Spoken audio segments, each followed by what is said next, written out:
많은 분들이 아파트를 담보로 대출을 할 때 생활안정자금 대출과 사업자금 대출 중 어떤 게 더 유리한지 고민하는 분들이 많습니다. 우선 이 생활안정자금 대출과 사업자금 대출의 정확한 차이부터 알아야 하는데요. 아파트 담보대출하면 다 비슷한 걸로 착각하는 분들이 많습니다.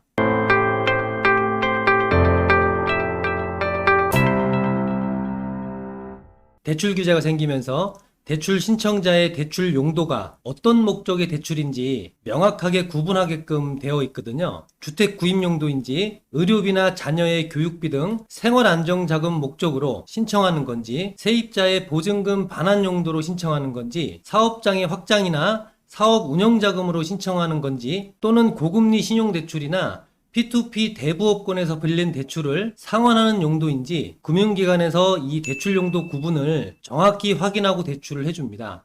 얼마 전에 어떤 분이 그러시더라고요. 다음 달에 전세입자의 보증금을 반환해줘야 하는데 은행에서는 대출 한도가 모자랍니다. 혹시 사업자를 내면 유튜브 영상 강의에서 한 대로 아파트 시세의 95%까지 대출이 되는 건지 하고 말입니다. 또는 이런 경우도 있습니다. 청약에 당첨이 되어서 잔금 대출을 준비 중인데 은행에서 나오는 집단 대출은 한도가 모자란 상황이고 사업자를 등록하면 LTV 95%를 이용할 수 있는 건지 말입니다. 여러분 어떻게 생각하시나요? 두 사례의 경우 사업자금 용도일까요? 아니면 생활안정자금이나 주택 구입 용도의 대출일까요? 제가 굳이 말을 안 해도 아실 거라 생각이 됩니다. 먼저 생활안정자금 대출의 용도는 의료비나 장례비, 자녀의 교육비나 결혼자금 등에 들어가는 비용을 충당하기 위해 주택을 담보로 하는 대출입니다. 주택 구입 당시 받았던 주택자금 대출 금리가 높아졌다면 갈아타는 대출을 할 때도 이용할 수가 있습니다. 그리고 요즘 이슈가 되고 있는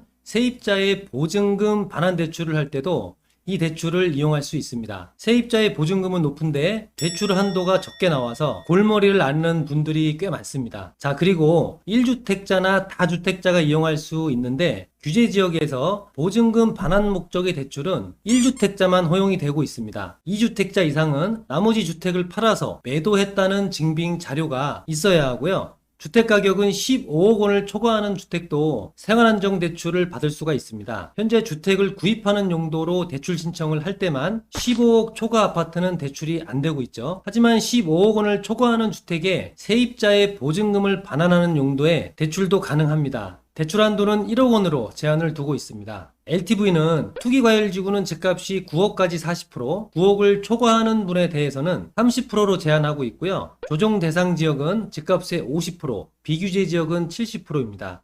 2주택자 이상은 LTV DTI가 10%씩 강화되고 있습니다. DSR 부분인데요.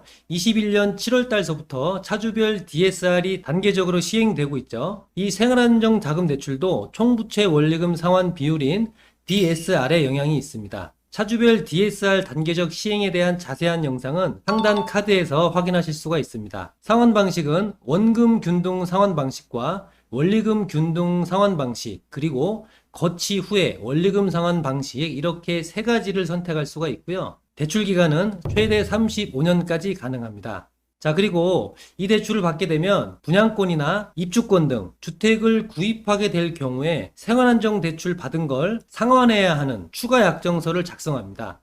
주택을 매수하는 목적이 아닌 말 그대로 생활안정자금 조달 목적으로만 빌려주겠다라는 말인 거죠. 나 참 내 집 갖고도 대출을 마음대로 못 받다니 이거 참 서글픈 현실입니다. 마지막으로 용도 증빙입니다. 이 용도 증빙이 도대체 뭐냐라고 물으시는 분들이 계실 텐데요. 집을 담보로 해서 대출한 돈을 어디에 썼는지 3개월 이내에 금융사에 자료 제출을 함으로써 소명을 하는 단계입니다. 생활안정자금 대출은 자금 용도 소명이 필요 없습니다. 현재 1억을 초과하는 대출에 대해서만 자금 용도 소명을 하고 있으니까요. 자, 이번에는 사업자금 용도의 대출입니다. 이 대출은 개인 사업자나 법인 사업자를 운영 중에 운영자금이 필요한 경우에 할 수 있는 대출인데요. 신규 사업자의 창업 자금에도 이용할 수 있고 고금리 신용대출이나 대부업권의 대출도 대환할 수 있는 대출입니다. 어떤 경우에는 투자 목적으로 상담 신청을 하는 분들도 많이 늘어나고 있습니다. 그리고 직장인이거나 프리랜서로서 현재 사업자가 없는 분들도 이 대출을 이용할 수가 있는데요. 자세한 영상의 내용을 알고 싶다면 상단의 카드를 클릭하시면 확인할 수가 있습니다. 자, 그리고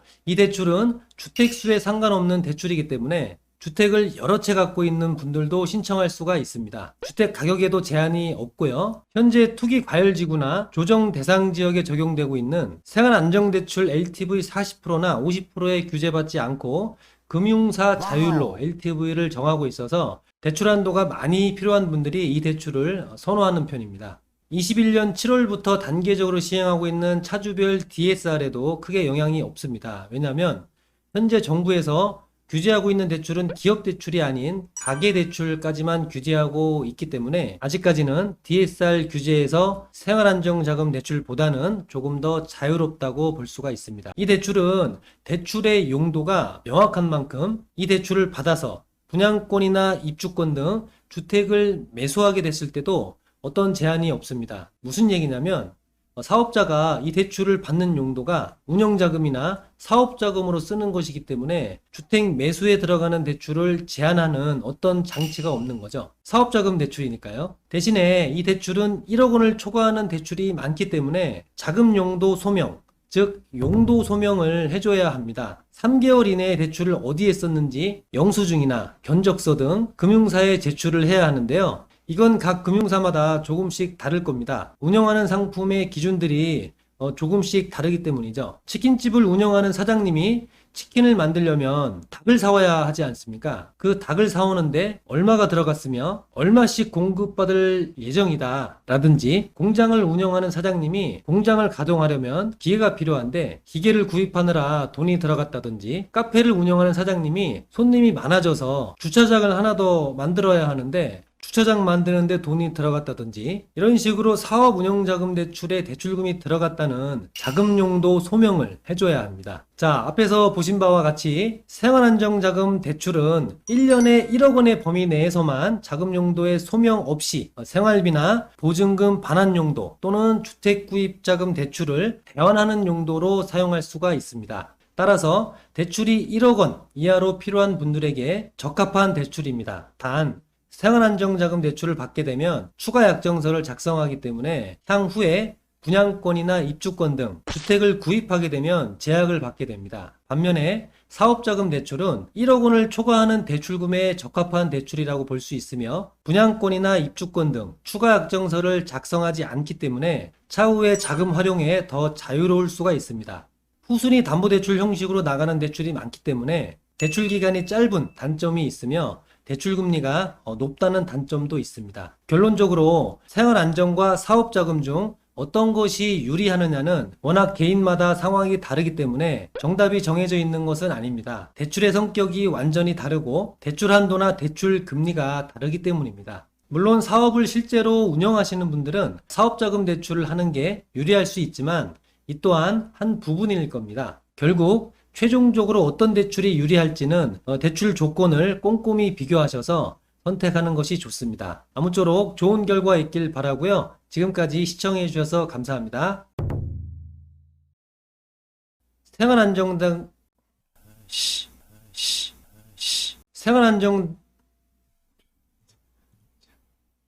생활안정대출 LTV 40%나 50%에 규제받지 않고